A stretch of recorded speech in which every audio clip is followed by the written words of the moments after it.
Next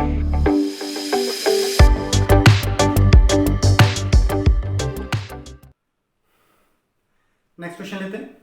next question है ratio of milk and water in the mixture in the milk is 5:2। आगे कहा गया how much water should be added in the mixture, क्योंकि milk and water का mixture होता है, तो how much water should be added in the mixture so that the new mixture contains milk and water in the ratio 2:5।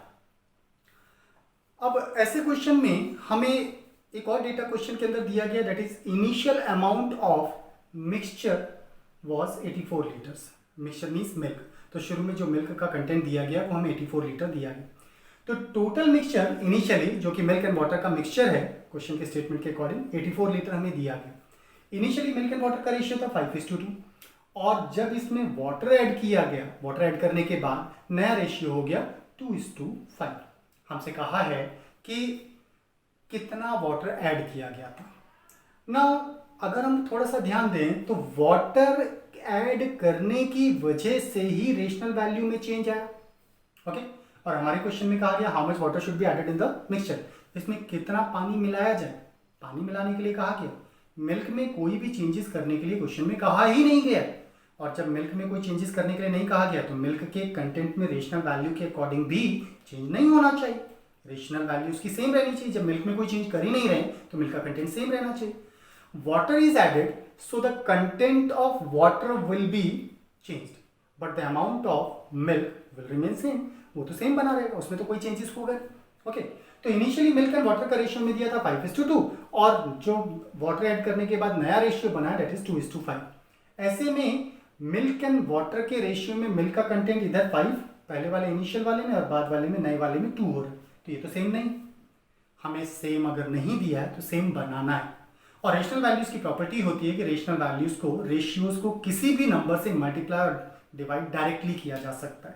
Okay, तो जो हमारा first ratio 5:2 और second है 2:5, इसमें 5 और 2 को अगर हम आपस में बराबर करना चाहें तो 5 को 2 से और 2 को 5 से मल्टीप्लाई कर देते हैं, 10-10 हो जाएंगे। तो सो फर्स्ट रेशियो 5:2 को 2 से मल्टीप्लाई करते हैं, और सेकंड रेशियो जो नया रेशियो उसको 2:5 को 5 से मल्टीप्लाई कर देते हैं। सो इट विल बी 10:4 हो जाएगा। ओके, और नेक्स्ट हो जाएगा 10:25। It means initial ratio multiply करने के बाद हो गया 10:4 और नया रेशियो मल्टीप्लाई करने के बाद हो जाएगा 10:25। नाउ मिल्क का कंटेंट सेम हो गया। ओके, और जब मिल्क का कंटेंट सेम है तो जो रेशनल वैल्यूज में वाटर की रेशनल वैल्यू में जो इंक्रीमेंट है वो किसकी वजह से, वाटर ऐड करने की वजह से। इसका मतलब 4 से 25 होने का मतलब 21 यूनिट बढ़ गया। किस वजह से बढ़ा, वाटर ऐड करने की वजह से। इसका मतलब 21 यूनिट जो इंक्रीज हुआ है in terms of unit value, वो एडेड वाटर के कंटेंट को डिनोट करेगा। So 21 unit is equal to added water, ये एडेड वाटर के बराबर हो जाए। कितने, इन टर्म्स ऑफ लीटर बताना है हमें। अब ऐसे में हमें इन टर्म्स ऑफ लीटर एक वैल्यू दी थी, इनिशियल मिल्क का कंटेंट 84 लीटर है, ऐसा कहा गया। अगर इनिशियल मिल्क का कंटेंट है तो that means initially milk and water को मिलाकर 84 हुआ। ओके, हम रेशनल वैल्यूज के अकॉर्डिंग जो हमने मल्टीप्लाई करने के बाद के टर्म्स लिए उनमें सिंप्लीफिकेशन कर रहे हैं, उनको सॉल्व कर रहे हैं, इसलिए रेशियो की वैल्यू जब भी उठाएंगे तो उसी पोर्शन को लेंगे। हम 5:2 इनिशियल कंटेंट नहीं लेंगे, हम नया रेशियो लेंगे 10:4, क्योंकि हम उसके थ्रू क्वेश्चन को सॉल्व कर रहे हैं।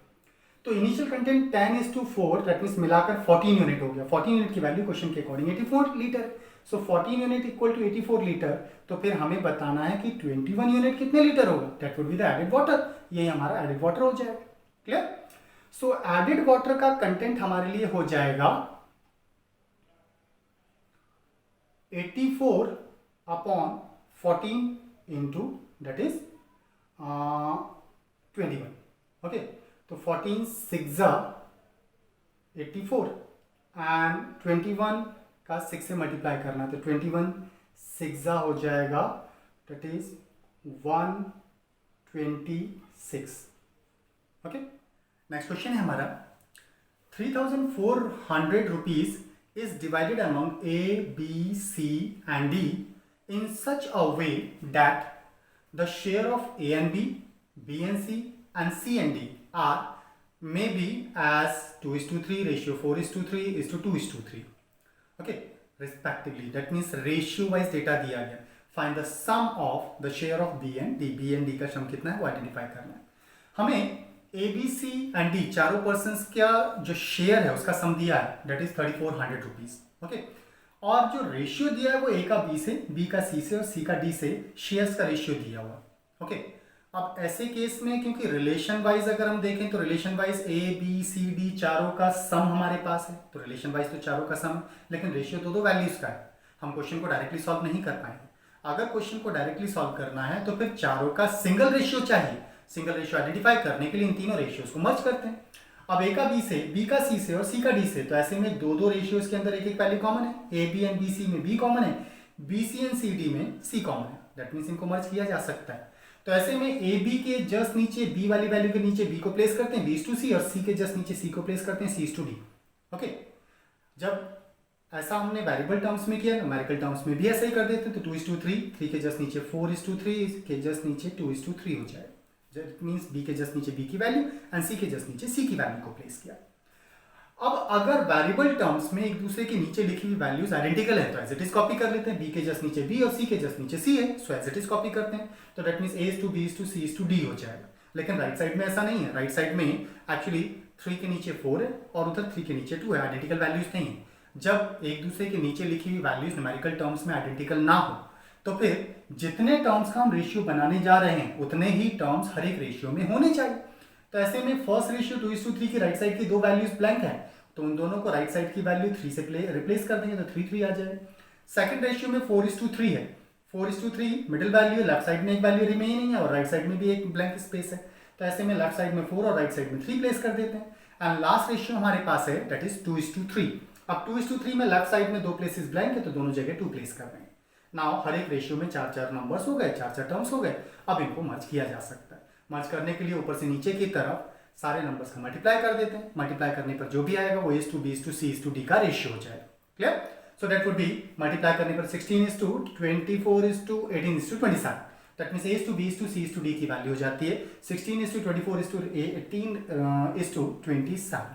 क्लियर? अब हमारे पास चारों पर्सन्स के लिए सम ऑफ द रिलेशन भी है और रेशियो भी चारों का सिंगल हमारे पास है। दैट मीन्स अब क्वेश्चन को डायरेक्टली सॉल्व किया जा सकता है। हमसे कहा बी एंड डी का शेयर का सम बताओ कितना है, तो बी प्लस डी कितना हो जाएगा, तो B plus D will be, that would be, जो भी रिलेशन की वैल्यू दी गई है उसे उसी के रिलेशन से डिवाइड करेंगे और जो पूछा गया उसे मल्टीप्लाई कर देंगे। सो 3400 को डिवाइड करेंगे चारों के सम से, तो सम है हमारे पास 16 + 24 + 18 + 27 और मल्टीप्लाई में आएगा 24 + 27, बी एंड डी का शेयर हो गया। सिंप्लीफाई करते हैं तो 3400 divided by 85 into that is 51, 85 दोनों 17 3 एंड 17 5 एंड 5 से 3400 को डिवाइड करते हैं तो that would be 683 2040। So B और डी के शेयर्स का सम हो जाएगा 2040 रुपीज। Clear friends?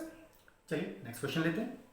एक और क्वेश्चन, नेक्स्ट क्वेश्चन है number of coins in 225 rupees consisting 1 rupee 50 paise and 25 paise coins are in the ratio of 8:5:3। Find the number of 1 rupee coins. 1 rupee के कितने कॉइन्स है वो आइडेंटिफाई करने के लिए कहा गया। क्लियर? तो हमारे पास डेटा में दिया गया है number of coins of 1 rupee 50 paise and 25 पैसे का रेशियो दिया गया दैट इज 8:5:3 और हमें जो रिलेशन वाइज डेटा दिया गया 225 रुपीज का डेटा दिया गया और नंबर ऑफ कॉइन्स का रेशियो। तो रुपीज और number of coins same type का डेटा नहीं है और जब तक डेटा सेम टाइप का नहीं होगा रेशियो एंड प्रोपोर्शन के क्वेश्चन को डायरेक्टली सॉल्व नहीं किया जा सकता। तो ऐसे केस में रेशियो जो नंबर ऑफ कॉइन्स का है उसे वैल्यू ऑफ कॉइन्स के रेशियो में कन्वर्ट करना होगा। अब वैल्यू ऑफ कॉइन्स के रेशियो में कन्वर्ट कैसे करते हैं, इसके लिए इन सब में से सबसे बड़ा कॉइन हमारे पास है 1 रुपी। तो 1 रुपी के अंदर स्पेसिफिक टाइप के कितने कॉइन्स होते हैं उसी से नंबर ऑफ कॉइन्स को डिवाइड कर दीजिए, वैल्यू ऑफ कॉइन्स में कन्वर्ट हो जाएगा। That means number of coins इन 1 रुपी जो भी आएगा उससे नंबर ऑफ कॉइन्स को डिवाइड कर देने पर वैल्यू ऑफ कॉइन्स में कन्वर्ट हो जाता है। पहला डेटा था हमारे पास 1 रुपी का जिसका रेशनल नंबर 8 दिया गया और 1 रुपी में 1 रुपी का एक ही कॉइन होता है, सो 8 डिवाइडेड बाय 1। सेकंड डेटा है 50 पैसे coins and that is given 5, rational value 5। 50 पैसे के 1 रुपी में कितने कॉइन्स होते हैं 2 स्टूडेंट्स, दैट्स वाई 5 को 2 से डिवाइड कर देंगे। एंड थर्ड डेटा है 25 पैसे के हमारे पास 3 कॉइन्स हैं, सो 3 को डिवाइड कर देंगे। नंबर ऑफ कॉइन्स इन 1 रुपी 25 पैसे कितना होता है 4, तो 4 से डिवाइड करेंगे 3 डिवाइडेड बाय 4 हो जाए। तो हमने क्या किया, हमने सबको डिवाइड कर दिया, नंबर ऑफ कॉइन्स इन 1 रुपी कितने हैं उससे डिवाइड कर दिया। ठीक है, तो दैट इज 8/1 5/2 एंड 3/4, लेकिन रेशियो फ्रैक्शन में नहीं लिखे जाते हैं। अगर रेशियो फ्रैक्शन में नहीं लिखे जाते हैं तो रेशियो को सिंपलेस्ट फॉर्मेट में कन्वर्ट करने के लिए सबका एलसीएम ले लेते हैं। तो एलसीएम विल बी 4 एलसीएम हो जाता है। सो 4 एलसीएम लेने पर रेशियो हो जाएगा 32:10:3, that's the ratio. Common term छोड़ दीजिए 3, सो 32:10:3, ये वैल्यूज ऑफ कॉइन्स का रेशियो हो जाता है। अब हमारे पास वैल्यूज ऑफ कॉइन्स का रेशियो भी है और वैल्यूज ऑफ टोटल कॉइन्स भी है हमारे पास, सारे कॉइन्स का वैल्यू, टोटल वैल्यू भी हमारे पास है। सेम टाइप का डेटा हो गया, क्वेश्चन सॉल्व किया जा सकता है। हमसे कहा 1 रुपी के कॉइन्स कितने हैं। एक्चुअली 1 रुपी की वैल्यूज और 1 रुपी के नंबर ऑफ कॉइन्स एक ही बात है हमारे लिए। नंबर ऑफ कॉइन्स अगर हमारे पास 160 है, 200 है, तो इसका मतलब हमारे पास वैल्यू ऑफ कॉइन्स भी 200 हो जाएगी 1 रुपी के अकॉर्डिंग। तो that means value of coins या नंबर ऑफ कॉइन्स एक ही बात है। तो चलिए, क्योंकि डेटा हमारे पास वैल्यू ऑफ कॉइन्स का है तो वैल्यू ऑफ कॉइन्स आइडेंटिफाई करते हैं। तो वैल्यू ऑफ कॉइन्स के अकॉर्डिंग हमारे पास रिलेशन वाइज तीनों टाइप के डेटा का सम है। तो दैट मीन्स 225 को रेशनल वैल्यूज के सम से डिवाइड करेंगे। तो that means 225 divided by that is 32 + 10 + 3 and multiplied by जो आपसे पूछा गया दैट इज 1 रुपी के कितने कॉइन से पूछा गया, तो 32 से इसको मल्टीप्लाई करेंगे। So that would B 225 divided by 45 × 32, 45 5s and 5 32, that is 160। That means हमारे पास 160 रुपीज है 1 रुपी के, और 1 रुपी के जितने कॉइन्स उतनी ही वैल्यू होगी। सो हमारे पास नंबर ऑफ कॉइन्स भी 160 हो जाता है। Clear students?